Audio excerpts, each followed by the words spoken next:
pandemi COVID-19, dan kita berharap semoga pandemi ini lekas berakhir dan kita semua kembali bertemu lagi anak-anak.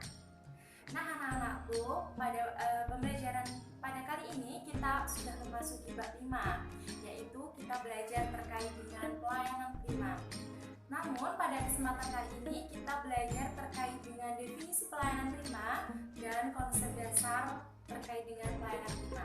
Nah anak-anak, apakah kalian sudah siap untuk mengikuti pembelajaran pada kali ini? Ibu harap kalian semangat semua ya. Nah anak-anakku semua, sekarang kita sudah masuk pada bab 5, yaitu terkait dengan pelayanan prima. Nah, topik isi bahasan yang akan kita bahas pada hari ini yaitu menetapkan pelayanan prima kepada pelanggan, kedua melaksanakan pelayanan prima kepada pelanggan. Nah, tujuan pembelajarannya, setelah mempelajari bab ini, peserta didik diharapkan mampu yang pertama menjelaskan definisi pelayanan prima, yang kedua mengidentifikasi unsur-unsur pelayanan prima, yang ketiga mengemukakan jenis-jenis pelayanan prima, yang keempat melakukan identifikasi pelayanan prima kepada pelanggan, dan yang kelima melaksanakan pelayanan prima kepada pelanggan sesuai dengan standar dan prosedur. Nah, materi pembelajaran pada kali ini anak-anak, kita masih mempelajari terkait yaitu pengertian pelayanan prima dan konsep dasar pelayanan prima. Nah, sebelum kita memasuki pembelajaran anak-anak, untuk memantik semangat belajar anak-anak semua, ini adalah quote of the day-nya. Nah, pendidikan adalah senjata paling mematikan di dunia, karena dengan pendidikan Anda dapat mengubah dunia. Dari Nelson Mandela. Anak-anakku semua, selagi anak-anak masih muda, kejarlah cita-cita anak-anak, harapan anak-anak untuk meraihnya. Sehingga fokus kalian saat ini, fokuslah kepada pendidikan terlebih dahulu. Nah anak-anak, pada kesempatan kali ini kita akan mempelajari terkait dengan pelayanan prima. Sebelumnya, anak-anak juga harus mengetahui apa itu pelayanan. Nah, mungkin dari anak-anak ada yang mengetahui apa itu pelayanan? Nah anak-anak, pelayanan adalah suatu proses pemenuhan kebutuhan melalui aktivitas orang lain secara langsung. Nah, pelayanan dalam hal ini sangat erat kaitannya dengan hal pemberian kepuasan terhadap pelanggan. Pelayanan dengan mutu yang baik dapat memberikan kepuasan yang baik pula bagi pelanggannya, sehingga pelanggan dapat lebih merasa diperhatikan akan keberadaan oleh perusahaan. Sehingga anak-anak, jika suatu perusahaan itu didirikan, sebuah usaha itu didirikan, maka salah satu tujuannya juga memberikan sebuah pelayanan kepada pelanggan. Nah, maka dari itu pelayanan di sini adalah pemenuhan kebutuhan melalui aktivitas dari seseorang terhadap orang lain, yang mana orang itu diharapkan nantinya dapat memperoleh kepuasan dari apa yang telah dilakukan orang lain tersebut. Nah anak-anak, kita masuk ke pengertian pelayanan prima. Pelayanan prima di sini juga disebut dengan service excellent. Nah, pelayanan prima adalah suatu upaya instansi, organisasi, atau penyedia barang dan jasa menyampaikan informasi, pelayanan, dan produk itu sendiri kepada konsumen dengan sebaik-baiknya sehingga kepuasan dapat tercapai anak-anak. Nah, pelayanan prima atau service excellent di sini memang tidak dapat dipungkiri bahwa pelayanan prima itu merupakan salah satu faktor penentu keberhasilan dari suatu bisnis anak-anak. Dengan adanya pelayanan yang baik, maka juga pelanggan akan merasa nyaman, merasa diperhatikan oleh perusahaan. Keberadaannya juga diperhatikan. Dengan kata lain anak-anak, service excellence sangat penting dalam dunia bisnis atau usaha karena mampu menggambar perhatian lebih kepada pelanggan. Hal ini menjadi keunggulan dan kinerja pembeda yang signifikan dari suatu perusahaan dan perusahaan lain. Sudah kita pelajari pada bab yang lalu anak-anak, suatu perusahaan pasti memiliki kompetitor atau pesaingnya. Nah, bagaimana cara kita untuk membedakan perusahaan dengan perusahaan kompetitor itu? Ya, salah satunya yaitu dengan kita memberikan pelayanan yang terbaik, kita memberikan pelayanan yang prima. Itu nanti akan menjadi pembeda antara perusahaan satu dengan perusahaan yang lainnya. Nah anak-anak, Ibu lanjutkan, yaitu manfaat pelayanan prima anak-anak. Yang pertama, pelanggan akan merasa puas dan sesuai dengan harapan pelanggan sehingga konsumen tidak kecewa dan tidak akan kembali ke tempat atau perusahaan yang sama karena pelayanannya yang memuaskan. Ketika suatu usaha itu sudah didesain sedemikian rupa yang mana karyawan dan semua anggota perusahaan itu benar-benar memberikan suatu pelayanan yang sangat baik kepada pelanggan, apa yang akan terjadi nantinya anak-anak? Pelanggan akan merasa nyaman, pelanggan akan merasa puas akan pelayanan yang telah diberikan oleh perusahaan itu. Keberadaan dari pelanggan itu diperhatikan, maka dari itu pelanggan akan merasa puas dan tidak kecewa. Bahkan pelanggan itu akan kembali lagi ke perusahaan yang sama, ke tempat usaha yang sama untuk membeli produk ataupun jasa yang ditawarkan. Nah, manfaat yang kedua anak-anak sebagai upaya meningkatkan kualitas pelayanan perusahaan atau pemerintah kepada para pelanggan atau masyarakat. Ketika suatu perusahaan itu sudah memiliki kualifikasi tertentu, kualitas pelayanan dengan standar tertentu, maka sebagaimana mungkin suatu perusahaan itu juga dapat harus meningkatkan kualitas pelayanannya.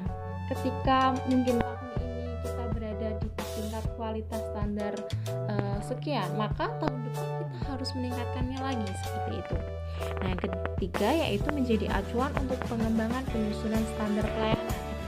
Seperti yang sudah Ibu Mega tadi jelaskan anak-anak, suatu perusahaan itu pasti memiliki standar tertentu terkait dengan pelayanannya. Mau seperti apa kita pelayanan kepada masyarakat? Seperti apa kita memberikan sebuah pelayanan yang prima. Nah, kita sudah memiliki acuan, sebuah perusahaan sudah memiliki acuan tertentu. Tinggal bagaimana perusahaan itu dapat mengembangkan dan menyusun standar pelayanan-pelayanan yang lain untuk menjadi ke arah yang lebih baik lagi. Seperti itu anak-anak. Nah, di sini ada konsep dasar pelayanan prima anak-anak. Tadi kita sudah mempelajari terkait dengan pelayanan prima dan pelayanan itu sendiri. Nah, sekarang konsep dasar pelayanan prima itu apa? Ada 3 konsep dasar anak-anak. Yang pertama yaitu konsep sikap atau attitude. Yang kedua, konsep perhatian atau attention. Yang ketiga ada konsep tindakan atau action. Nah, Ibu lanjutkan ya anak-anak. Sudah ada gambaran ya. Nah, yang pertama yaitu konsep sikap atau attitude anak-anak. Di sini anak-anak, sikap yang harus dimiliki oleh karyawan perusahaan dan semua anggota perusahaan adalah sikap ramah, penuh tanggung jawab, penuh perhatian, dan memiliki rasa bangga terhadap usahanya. Yang mana anak-anak diharapkan para pegawai ataupun karyawan pada suatu perusahaan itu juga harus mencerminkan dari perusahaan itu sendiri bagaimana cara pegawai itu dapat meningkatkan citra perusahaan itu. Nah, menjaga citra nama baik perusahaan itu juga tidak mudah. Bagaimana kita harus menjaganya, bagaimana kita harus meningkatkan dan mampu membawa nama perusahaan itu baik di mata masyarakat seperti itu. Yang selanjutnya memiliki kemampuan atau keterampilan yang sesuai dengan pekerjaannya anak-anak. Ketika seseorang itu memiliki pendidikan yang tinggi, maka orang itu juga akan memiliki pengetahuan yang lebih pula dibandingkan orang yang tidak memiliki pendidikan. Nah, di sini kemampuan dan keterampilan yang dimiliki oleh seseorang yang memiliki pendidikan itu tentunya juga disesuaikan dengan pekerjaannya. Ketika berpendidikan tinggi dan keahlian di bidang apa, maka pekerjaannya sebisa mungkin disesuaikan dengan keahlian dan kompetensinya, ilmu pengetahuannya, seperti itu. Nah, selanjutnya mengabdi kepada pekerjaan yang dilakukan. Ketika kita sudah diterima pada perusahaan, sebagaimana mungkin kita bekerja dengan sungguh-sungguh dan tidak malas-malesan. Selanjutnya, pegawai pelayanan harus memiliki pengetahuan yang berhubungan terkait dengan perusahaannya. Ketika kita sudah diterima di suatu organisasi, perusahaan ataupun instansi, kita juga harus mengetahui kita tuh kerja di mana, kita tuh bekerja sebagai apa. Kita juga harus mengetahui sedikit tentang seluk-beluk dari tempat kita bekerja, tempat perusahaan kita. Nah, yang selanjutnya berkomunikasi dengan baik dan berpenampilan menarik dan sopan sesuai peraturan perusahaan. Suatu perusahaan atau organisasi anak-anak pasti juga sudah memiliki standar operasional prosedur atau standar operasional berpenampilannya seperti apa. Misalkan contoh, ketika hari Senin kita memakai seragam warna apa, ketika hari Selasa memakai seragam warna apa, ataupun mungkin ketika seorang perempuan yang bekerja di perusahaan ini yang berjilbab harus memakai jilbab warna apa, ataupun yang tidak berjilbab rambutnya harus digelung, tidak boleh digerai, misalkan seperti itu. Sehingga sudah ada standar-standar yang mengaturnya untuk berpenampilan atau sesuai dengan sikap dan sesuai dengan attitude-nya. Nah, sampai di sini sudah ada gambaran terkait dengan konsep sikap atau attitude ya anak-anak. Jika sudah, Ibu lanjutkan. Nah, yang kedua anak-anak yaitu konsep perhatian atau attention. Saat melakukan pelayanan kepada konsumen anak-anak, maka sebaiknya seorang pegawai harus memperhatikan dan mencermati keinginan konsumennya. Kita harus sadar diri, kita harus peka terhadap keinginan yang diinginkan oleh seorang konsumen anak-anak. Jika seorang konsumen sudah menunjukkan niat untuk membeli suatu barang ataupun jasa yang ditawarkan, maka segera mungkin dilayani, ditawarkan bantuan, sehingga apa yang diperlukan konsumen itu segera terpenuhi dan konsumen merasa diperhatikan dan keinginannya pun juga terpenuhi. Nah anak-anak, dalam konsep perhatian atau attention ini ada beberapa hal yang perlu diperhatikan, seperti mengucap salam saat memulai pembicaraan, kemudian bertanya apa saja yang diinginkan oleh konsumen, memahami keinginan konsumen, melakukan pelayanan dengan ramah, tepat dan cepat, serta kita mementingkan kepentingan dari konsumen itu sendiri, karena ibarat kata konsumen adalah seorang raja, sehingga kita harus mencurahkan perhatian yang lebih kepada pelanggan. Nah anak-anak, dalam konsep perhatian atau attention ini, bentuk-bentuk pelayanan berdasarkan konsep attention. Yang pertama ada mendengarkan dan memahami kebutuhan pelanggan. Yang pertama yaitu kita mendengarkan tutur kata pembeli mengenai kebutuhannya, mencatat dengan cermat yang dibutuhkan pembeli, kemudian juga berusaha memahami semua kebutuhan pembeli, serta berusaha mewujudkan kebutuhan pembeli dengan cepat. Ketika pelanggan konsumen itu membutuhkan sesuatu, ya sebagaimana mungkin seorang pegawai harus tanggap cepat terhadap apa yang dibutuhkan. Kemudian mengamati perilaku pelanggan. Ketika sedang mendengarkan dan memahami kebutuhan pelanggan anak-anak, penjual juga harus mengadakan pengamatan terhadap segala perilaku pelanggan, body language-nya seperti apa, motif membelinya itu apa, apakah hanya karena ingin mencoba-coba, atau karena melihat di sosial media, atau bahkan diajak temannya dan yang lain-lain. Sehingga di sini penjual juga harus mengamati perilaku-perilaku dari pelanggan itu sendiri. Yang selanjutnya anak-anak yaitu mencurahkan perhatian penuh kepada pelanggan. Seperti kita tadi mendengarkan, mencatat kebutuhan pembeli, menjelaskan kembali setiap pesanan. Semisal anak-anak kita berada pada suatu restoran, kita sudah beli pesan makan dan minumnya. Nah, kemudian pelayannya akan menanyakan kembali apakah benar ini pesanannya, dibacakan kembali. Nah, seperti itu salah satu bentuk pelayanan, yaitu menjelaskan kembali setiap pesanan apakah ada kekurangan ataupun kesalahan atau tidak, seperti itu. Kemudian juga memberikan dan mengajukan saran dan perhatian penuh kepada pembeli. Ketika pembeli itu komplain ataupun memberikan saran, kita juga harus terima, tidak boleh kita yang memasang muka cemberut ataupun marah, itu juga tidak boleh. Seharusnya kita membuka dan menghargai setiap pendapat dan saran yang diajukan oleh pembeli. Dan kita juga harus tentunya menyediakan barang pesanan sesuai dengan apa yang diinginkan. Seketika pelanggan itu menginginkan barang A, ya yang harus datang ke pelanggan itu harus barang A, tidak boleh barang B, karena di sini kepuasan pelanggan adalah nomor 1. Seperti itu anak-anak. Nah anak-anak, sekarang Ibu lanjutkan ya. Yang ketiga yaitu ada konsep tindakan atau action. Nah anak-anak, dalam konsep tindakan ini, seorang pegawai pada bagian pelayanan harus selalu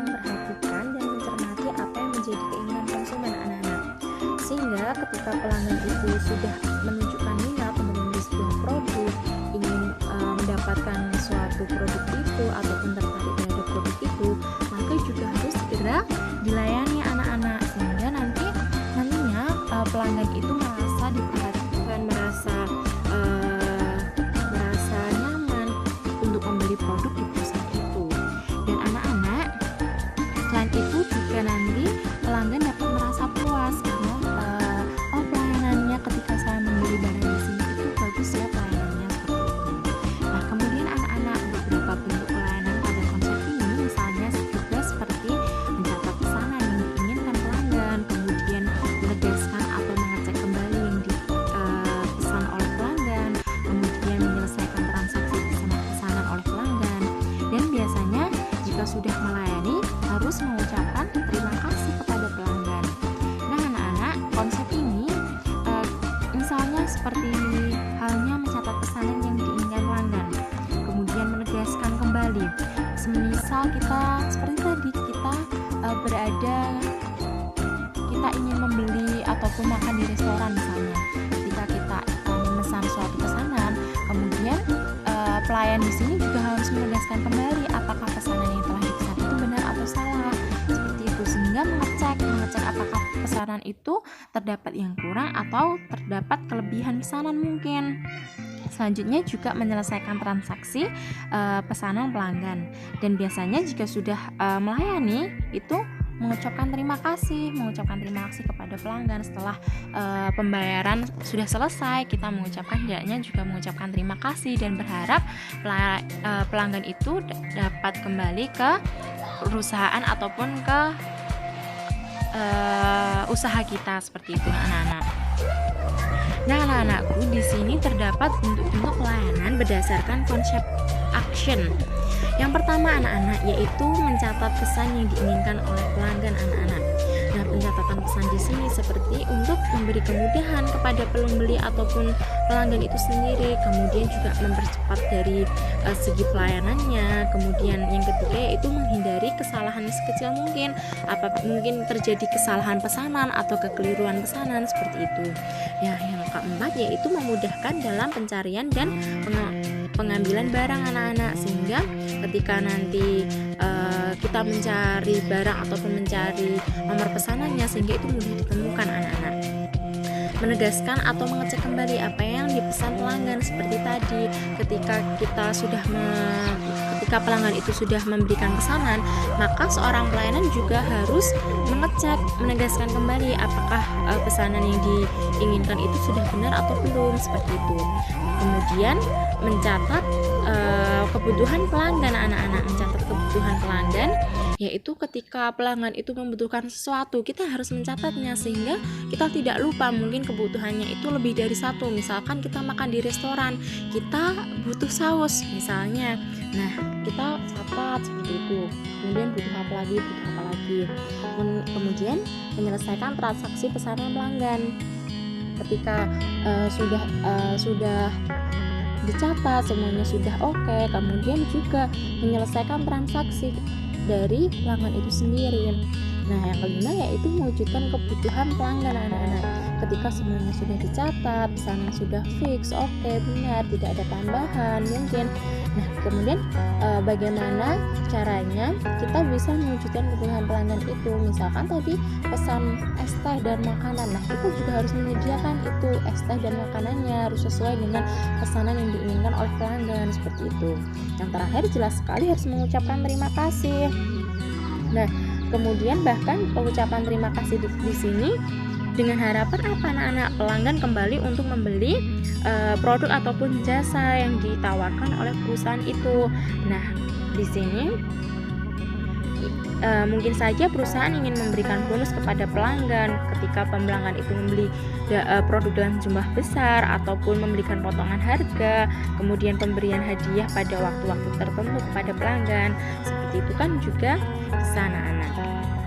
Nah, sampai di sini 3 konsep dari pelayanan rimah sudah anak-anak pahami secara betul ya. Yang pertama ada konsep attitude atau sikap, yang kedua ada konsep tindakan atau action, yang ketiga yaitu konsep perhatian atau attention. Nah, anak-anak, Jadi, kesimpulan pembelajaran pada kali ini yaitu bab 5 terkait dengan pelayanan prima. Yang pertama yaitu kualitas pelayanan pelanggan memiliki dampak yang besar bagi sebuah bisnis. Orang-orang yang bekerja di bidang pelayanan pelanggan harus mampu dan bisa untuk mendengarkan pelanggan saat mereka menjelaskan masalah mereka. Sehingga anak-anak ketika sebuah perusahaan itu menerapkan sebuah konsep pelayanan prima menjadi salah satu hal yang sangat penting, maka dari itu karyawan perusahaan pun ataupun seluruh anggota perusahaan itu juga harus mampu melaksanakan pelayanan kepada pelanggannya.